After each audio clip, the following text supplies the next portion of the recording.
Good afternoon everyone, কেমন আছেন সবাই? আমি জয়ন্ত সরকার আবার চলে এসেছি আপনাদের সামনে পোস্ট মার্কেট অ্যানালিসিস এর স্পেশাল সেশন নিয়ে। এক্সপায়ারির পরের দিন এবং সেখানে কিন্তু আমরা নিফটি স্পেশাল স্ট্র্যাটেজি নিয়ে আলোচনা করবো এবং প্রথম থেকে শেষ অবধি সকলকে থাকার জন্য আন্তরিক রিকোয়েস্ট, কারণ থাকলে পরে কিন্তু এই এক্সপায়ারি স্পেশালটা কিন্তু আজকের জন্যই রয়েছে এবং এটা কিন্তু টিল দা মান্থলি এক্সপায়ারি মানে 25শে আগস্ট অব্দি কিন্তু নিফটি এক্সপায়ারি নিয়ে আমরা কথা বলতে চলেছি এবং সেটা দুর্দান্ত একটা প্রফিটেবল স্ট্র্যাটেজি হয়তো আগামী দিনে হতে পারে ফর দিস সিরিজ। তো চলুন তাহলে চোখ রাখা যাক আমাদের রিসার্চ ডিসক্লেমারের দিকে, যেটা সামনে রেখে আমরা প্রত্যেকদিন আলোচনা করি, যে পোস্ট মার্কেট অ্যানালিসিস বাই আইএলএম। তো সেখানে আমি জয়ন্ত সরকার, সেখানে আপনাদের সামনে কারেন্সি, ইকুইটি, ডেরিভেটিভ কারেন্সি যেটা নিয়ে আলোচনা করি বা যে অ্যাসেট ক্লাস নিয়ে আলোচনা করি না কেন, তো সেখানে কিন্তু সমস্তটাই থাকছে আমাদের টেকনিক্যাল অ্যানালিসিস এর উপর বেস করে এবং সেখানে আরএসআই ক্যান্ডেলস্টিক প্যাটার্নের মতন পাওয়ারফুল যে এজ গুলো সেগুলোর দিকে ফোকাস রেখে কিন্তু আমরা এগোই, সাথে ওপেন ইন্টারেস্ট এবং আমাদের কিছু কিছু ক্ষেত্রে আদার্স কোনো ইন্ডিকেটরকে দেখার প্রয়োজন হলে সেটার রেফারেন্স দিয়ে অথবা নিউজ ভিউ সবকিছুই কিন্তু আলোচনা হয়। একটু দেখে নেবো গ্লোবাল মার্কেটের দিকে চোখ রেখে ব্রেন্ট ক্রুড সাথে ডলার ইন্ডেক্স, গ্লোবাল ইন্ডেক্সেস যদি প্রয়োজন হয় স্পেশালি সেটা আলোচনা হয় আমাদের উইকলি মার্কেট অ্যানালিসিসে, যেটা স্যাটারডে করে হয়ে থাকে। সাথে আজকের আলোচনা থাকবে আমাদের USD INR, India Vicks, Nifty fifty এবং স্টক স্পেসিফিক এবং নিফটি ফিফটি স্পেসিফিক কিন্তু আলোচনা হবে আজকে। একটু ছোট্ট করে চুলচেরা বিশ্লেষণ করব, প্রত্যেকের চোখ রাখবেন।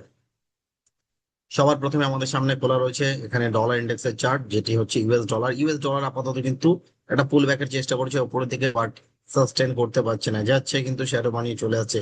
গতকালও কিন্তু সেম সিচুয়েশন করেছে, বাট আজকের যা সিচুয়েশন, এখানে যদি এন্ড অফ দ্য ডে মানে মাঝরাতে যদি মার্কেট ক্লোজ হয় ডলার ইন্ডেক্সের, তাহলে পরে কিন্তু এই ডলার ইন্ডেক্স কিন্তু একখানা নেগেটিভ সেন্টিমেন্ট আবার তৈরি করতে পারে। কিভাবে তৈরি করতে পারে? সেখানে একটা নেগেটিভ রিভার্স ডাইভারজেন্স তৈরি হলে পরে কিন্তু সেটা কিন্তু বাজারকে নিচের দিকে নিয়ে চলে আসবে। অলমোস্ট এই যে দুটো গ্রিন ক্যান্ডেল, এই দুটো ক্যান্ডেলের ভেতরে যে কোনো একটা ক্যান্ডেলকে যদি কেটে উপরের দিকে যায়, তাহলে কিন্তু মানে এই ডলার ইন্ডেক্স উপরের দিকে রেজিস্ট্যান্স এর দিকে যাবে, আদারওয়াইজ কিন্তু এখান থেকে একটা নিচের দিকে আবার পুল আপ হয়ে নিচের দিকে কিন্তু প্রাইস নিচে আসবে। ওকে, দেখে নেবো একটু আমরা ব্রেন্টফুডের চার্টকে। ব্রেন্টফুড কিন্তু নিজের গতিতে চলছে, যুদ্ধ পরিস্থিতি কোনো রকম চেঞ্জেস হয়নি, মানে কোনো রকম ইউএস এবং ইরানের ভেতর ডিল যেহেতু এখন অব্দি কমপ্লিট হয়নি, ফাইনালাইজ কিছু হয়নি, যার জন্য কিন্তু মার্কেট আনসার্টেনটি দেখে কিন্তু এই উপরের দিকে ছুটছে। পাশাপাশি দেখে নেবো একটুখানি আমরা ইউএসডি আইএনআর কিন্তু আপাতত রেজিস্ট্যান্স এর কাছাকাছি ট্রেড হচ্ছে, সাপোর্ট রেজিস্ট্যান্স এর মাঝামাঝি, অ্যাকচুয়ালি পুরোপুরি কিন্তু একটা নিউট্রাল জোনে ট্রেড হচ্ছে। সাথে আমাদের ইন্ডিয়া ভিক্স যদি দেখি, ইন্ডিয়া ভিক্সও কিন্তু আপাতত আমাদের চার্ট স্ট্রাকচার একদম sideways, totally sideways মার্কেটের মধ্যে কিন্তু ঘোরাঘুরি করছে। এটা হচ্ছে বর্তমান কন্ডিশন। গ্লোবাল এবং লোকাল কিউজ গুলোর দিকে আমরা ফোকাস নিয়ে নিলাম। এবারে একটুখানি আমরা নিফটি নিয়ে আলোচনা করব, স্পেশালি নিফটিকে আমরা ব্রডার ভিউ অনুযায়ী যদি দেখি, এখানটায় মান্থলি চার্ট থেকে শুরু করে মান্থলি, উইকলি, ডেইলি। তো সেখানে মান্থলি চার্টে আমরা দেখতে পাচ্ছি একটা ফিবোনাচি প্লটিং রয়েছে এবং সেটা আরএসআই 60-40 ভেতরে ট্রেড হচ্ছে। দীর্ঘদিন ধরে একটা সাইডওয়েজ মার্কেটের মোমেন্টাম দেখতে পাচ্ছি আমরা এই নিফটির ভেতরে। এবং সেখানে যদি আমরা ফিবোনাচিতে টপ টু বটম যদি প্লট করি, উপরের লেভেলটাকে যদি 1, নিচের লেভেলটাকে যদি 0 ধরি, এই যদি আমাদের টপ আর বটম হয়, রিসেন্ট সুইং লো যদি লাস্ট 6 মাস 7 মাসের যদি আমরা ধরি, সেখানে কিন্তু আমাদের মোটামুটি সেটা 61% যে এক্সটেনশন অফ ফিবোনাচি, সেটা কিন্তু গিয়ে ধাক্কা খেয়ে সেটাকে রেজিস্ট্যান্স বানিয়ে কিন্তু প্রাইস নিচে 0.5% যে 50% যে রিট্রেসমেন্ট, সেই রিট্রেসমেন্টটাকে কিন্তু আজকে দেখা যাচ্ছে অলমোস্ট ব্রেকডাউন করছে এবং উপরে যাচ্ছে, এই জায়গায় কিন্তু দাঁড়িয়ে রয়েছে। কোনোভাবে যদি এই উইকে যদি নিফটি নিচে ক্লোজ করে যায়, নিফটি যদি নিচে ক্লোজ করে যায় 24,290 এর নিচে, মানে 300 নিচে ট্রেড হতে শুরু করে, তাহলে পরে কিন্তু মার্কেট অনেকটা নিচে নিয়ে চলে আসার ক্ষমতা দেখাবে এবং সেটা কিন্তু অলমোস্ট 23,800 আশপাশে চলে আসতে পারে। এবং ডেলি চার্ট যদি দেখি, সেখানেও যদি সুইং হাই সুইং লো টু যদি দেখি, আমাদের 61% যে আমাদের এক্সটেনশন গোল্ডেন রেডিশিও, সেটাকে কিন্তু রেজিস্ট্যান্স বানিয়ে বাজার আপাতত ব্রেকডাউন কিছুক্ষণের জন্য করেছিল। তো ওইখানে কিন্তু আপাতত ট্রেড হচ্ছে, মানে মেক অর ব্রেক জোনে রয়েছে। এবং আরএসআই তে আমরা দেখতে পাচ্ছি সেন্টার ব্যান্ড, যেটা আমাদের বলিঞ্জার ব্যান্ডে, তো সেন্টার ব্যান্ডও অলমোস্ট টাচ করে দাঁড়িয়ে রয়েছে। এটা যদি ব্রেক ডাউন হয়, তাহলে পরে কিন্তু নিচের রাস্তা খুলে যাবে অলমোস্ট আমাদের এখানে 24,000 এবং তার নিচে কিন্তু 23,800 লেভেলটা কিন্তু অনায়াসে দেখা যেতে পারে।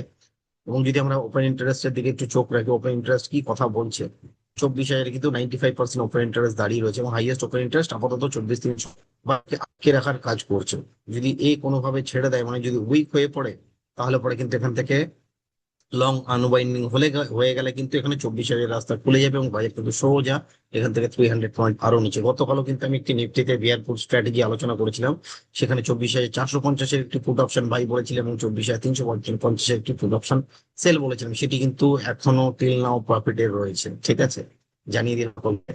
তো নিফটির যে আউটলুক, সেই আউটলুকের উপর বেস করে আমরা যদি নিফটিকে শর্ট করি, তাহলে পরে কিন্তু যেখানে স্পট ফিউচার রয়েছে, তো সেখান থেকে যদি আমরা শর্ট করি, তাতে অবশ্যই সাথে মান্থলি এক্সপায়ারির একটি কিন্তু অল অপশন সাথে থাকা জরুরি। এবং আমাদের রেজিস্ট্যান্স কি থাকছে নিফটিতে, নিফটির বর্তমান রেজিস্ট্যান্স যদি আমরা ধরি এখানে 24,800, অত অব্দি আমরা ধরবো না। আমরা রিসেন্ট সুইং হয় যে এই লেভেলটা মোটামুটি 24,000 যদি 550, এই লেভেলটাকে যদি ধরে চলি যে একটা ইম্পর্টেন্ট রেজিস্ট্যান্স, কারণ এই যে ক্যান্ডেলটা, এটা কিন্তু একটা মেজর রোল প্লে করবে যখন উপরের দিকে বাজার যাবে। তো 24,550-এর উপরে গেলে kindly exit your position with the stop loss. এবং সেখানে 24,550-এর উপর নিফটি যদি ট্রেড হতে শুরু করে, তাহলে কিন্তু 4,500 থেকে 5,000 টাকার কাছাকাছি কিন্তু লস দিতে হবে। If anyone want to take this kind of loss, you can do this. এবং এখানে ম্যাক্সিমাম লস হচ্ছে টোটাল 12,000 টাকা, 11,000 টাকা। মার্জিন রিকোয়ারমেন্ট অলমোস্ট আপনার 42 থেকে 45,000 টাকার ভেতরে মার্জিনে কিন্তু একটা নিফটি ফিউচার সেল দাঁড়াচ্ছে। দারুণ জায়গায় রয়েছে আজকে। তো নিফটির উপরে কিন্তু অপশনের স্ট্র্যাটেজিও থাকছে, আমি সেটা আলোচনা করছি সবার শেষে, যেটা প্রত্যেকদিন করি। তো চলুন স্টক স্পেসিফিক একটু হয়ে যাই আমরা। প্রথম স্টক আমাদের জন্য লং এর স্টক রয়েছে, সেটি হচ্ছে বায়োকন ফার্মাসিউটিক্যাল সেক্টর। দীর্ঘদিন ধরেই কিন্তু এরা আউটপারফর্ম করছে নিফটিকে এবং আদার সমস্ত সেক্টরকে। তো সেখানে তার রেজিস্ট্যান্স রয়েছে 440 এবং নিচে সাপোর্ট 420। ঠিক আছে, 420 এবং উপরে 440 হচ্ছে রেজিস্ট্যান্স। বাজার দাঁড়িয়ে রয়েছে 400 ওই 28-29-এর আশপাশে ঘোরাঘুরি করছে। এখান থেকে যদি এই স্টকটাকে লং করা যায়, ক্যাশেও করা যেতে পারে, বা ফিউচারে করলে অবশ্যই সাথে একটা পুট অপশন যেন থাকে। তাতে এক ধরনের পুট অপশন 430 হচ্ছে আপনার কাছে। তো 430-এর পুট অপশন নিয়ে যদি কাজ করি আমরা, মোটামুটি এখানে মার্জিন রিকোয়ারমেন্ট হচ্ছে আপনার এখানে ওই 60,000 থেকে 70,000 টাকার ভেতরে কিন্তু মার্জিন লাগবে। তাতে কিন্তু 420-এর নিচে যদি ট্রেড হতে শুরু করে, অবশ্যই কাইন্ডলি এক্সিটের পজিশন 9 থেকে 9,500 টাকার কাছাকাছি কিন্তু লস ব্রেক করতে হবে। If anyone ready to bear the loss, then you can trade this stock Biocon. Next stock হচ্ছে আমাদের কাছে এবিবি। এবিবি হচ্ছে একটি ক্যাপিটাল গুডস এর কোম্পানি। তো ক্যাপিটাল গুডস এর কোম্পানির মধ্যে দেখতে পাচ্ছি একটা আরএসআই তে পজিটিভ ডাইভারজেন্স তৈরি হয়েছে, যেটাকে বলা হয় reverse divergence, positive reverse divergence. তো সেখান থেকে একটা সুন্দর ব্রেকআউটের একটা সম্ভাবনা দেখা যাচ্ছে। On closing basis still now এখন অব্দি যেটা রয়েছে, এবং সেটা ক্লোজিং এ কি হবে অন্য। আর সেখানে সাপোর্ট রয়েছে সাথে 480 এবং উপর রেজিস্ট্যান্স 8,100। এই দুটো হচ্ছে আমাদের সাপোর্ট এবং রেজিস্ট্যান্স এর কাজ করতে পারে আগামী দিনে। যাতে আমাদের সাথে 480-র নিচে যদি ট্রেড হতে শুরু করে, অবশ্যই এক্সিট ইউর পজিশন, তাতে 10,000 টাকার কাছাকাছি কিন্তু লস দিতে হবে। If you are taking the position on future with hedging, অবশ্যই অ্যাট দ্য মানি পুট অপশনের হেজিং। এবং সেখানে কিন্তু ক্যাশে করলে বড় স্টক করতে পারেন, কোয়ান্টিটি কম নিয়ে করতে পারেন। নেক্সট বা লাস্ট ফিউচার স্টক হচ্ছে আমাদের কাছে শ্রীরাম ফাইন্যান্স। এখানে কিন্তু একটা পজিটিভ রিভার্স ডাইভারজেন্স দেখতে পাচ্ছি। তো সেখানে কিন্তু পিআরডি বা পজিটিভ রিভার্স ডাইভারজেন্সের যে এফেক্ট, সেটা কিন্তু মার্কেটকে উপরে নিয়ে যাওয়ার কাজ করে। এবং এটা কিন্তু মোটামুটি ফার্স্ট টাইম পিআরডি বলতে পারি। তো first time PRD most of the time work করে, এবং সেটা নেক্সট লেভেল অফ টার্গেট আমাদের যেটা হতে পারে 1150 এবং 1180 শ্রীরাম ফাইন্যান্সের ক্ষেত্রে। স্টপ লস কি থাকছে 1085। তাতে অবশ্যই একটা পুট অপশন নিয়ে যাবেন যদি আপনি হেজ করে কাজ করছেন এবং ফিউচার নিচ্ছেন। আর যদি ক্যাশে করেন, কোয়ান্টিটি বুঝে নিজের মতন কাজ করবে। তাতে অবশ্যই মাথায় রাখতে হবে যে সেখানে যদি 1085 এর নিচে স্টক ট্রেড হতে শুরু করে, kindly exit your position with stop loss. ঠিক আছে, তো সেটা মাথায় রেখে কাজ করবেন। এবং লাস্ট যে অপশনের স্ট্র্যাটেজিটা থাকছে আমাদের, সেটিও কিন্তু নিফটির ওপরে। আজ কিন্তু নিফটি স্পেশাল এই কারণে কিন্তু আমাদের থাম্বনেইল রয়েছে। তো সেখানে দাঁড়িয়ে কিন্তু নিফটিতে আমরা বলছি এখনো কিন্তু সেলিং এর জায়গা রয়েছে, অপরচুনিটি রয়েছে। রিস্কও থাকছে, রিস্ক কিন্তু কম থাকছে এখানে।